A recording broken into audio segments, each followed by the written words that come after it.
All right, we had a great question, which is Tai Chi, with its emphasis on yin and yang, on releasing what you get back, on growth of your awareness, moving toward a more subtle, becoming your most manifested and powerful self, and all of this stuff. Is Tai Chi a martial art? Is Tai Chi a religion, or some combination, or something else altogether, right? And so that's a really fun question. So Tai Chi in its very early days is a martial art. It was developed by retired generals of the Chinese Empire, and they developed this martial art, and they had a very successful security service, like bodyguards, caravan guards, shipping guards. So originally it was a martial art, and that was a Chen family Tai Chi, very effective. And then it eventually it was studied by Yang Luchan, who developed the Yangstyle Tai Chi, and Yangstyle Tai Chi went to the capital and became popular. And it was at that time also a martial art because he fought challengers. Because of his success in combat, he was assigned a position as a master of arms to teach some of the highest battalions of the Qing dynasty military, and he taught the royal family of the palace as well too. So he was highly regarded as a military and combat trainer, him and his children. So it was a martial art. And then later on, after the Qing dynasty faded away into history, it became popular as a health art. So it's definitely a martial art. And where does the spiritual aspects of Tai Chi come in? So what happens is, Yangstyle Tai Chi especially is a martial art unlike most other martial arts. Meaning, most martial arts, okay, you have two things to develop in martial art: skill and attributes. So skills, like what do you know and can you do it, right? Your moves, your techniques.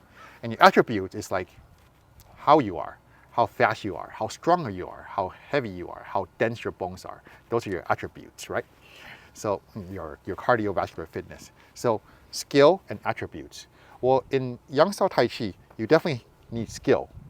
Your attributes are a little bit different. It's not so much based on speed, power, and strength. It's based on your Zhongding, how centered you are, your root, how well you can maintain established, your perceptiveness, your awareness, and your ability to direct your intention and their intention, right? So those are the things that determine your victory in Tai Chi. Not necessarily your speed or muscle, but your perceptiveness, your centering, your rooting, and things like that. Does that make sense so far? Okay, so Tai Chi cultivates these qualities, and to do so successfully, you go from the more apparent things, like muscular strength, to integrated power, to your Qi, to the Qi around us, to the intention of each fighter in the fight. You become more and more subtle. And in that way, it is almost like a practical meditation in which you learn to become more and more perceptive, more and more silent inside, more and more aware of yourself and beyond yourself, right? And it's a practical meditation that is tested by people trying to distract you by, poking you in the eyes and kicking you and stuff like that. So you develop a very, very powerful and stable meditative mind, right? So as a result, some of the people that are interested in spirituality, Taoist masters, people working on enlightenment Qigong, and these kind of things, saw Tai Chi and saw the synergy it has between their goals and that kind of training.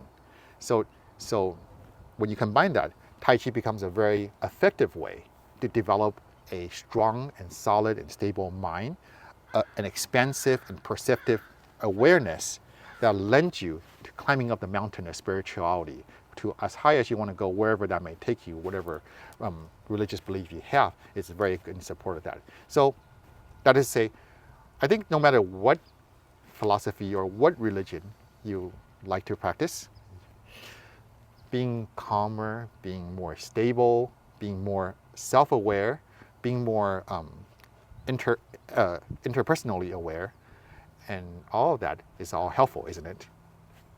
So Tai Chi is both a combat art, a health practice, and can be very, very compatible and effective as a spiritual practice, which people might find to be beneficial for their religious beliefs. So does that answer your question fully? All right. Any questions or comments? Okay. Thank you for listening. Thank you for watching. See you next.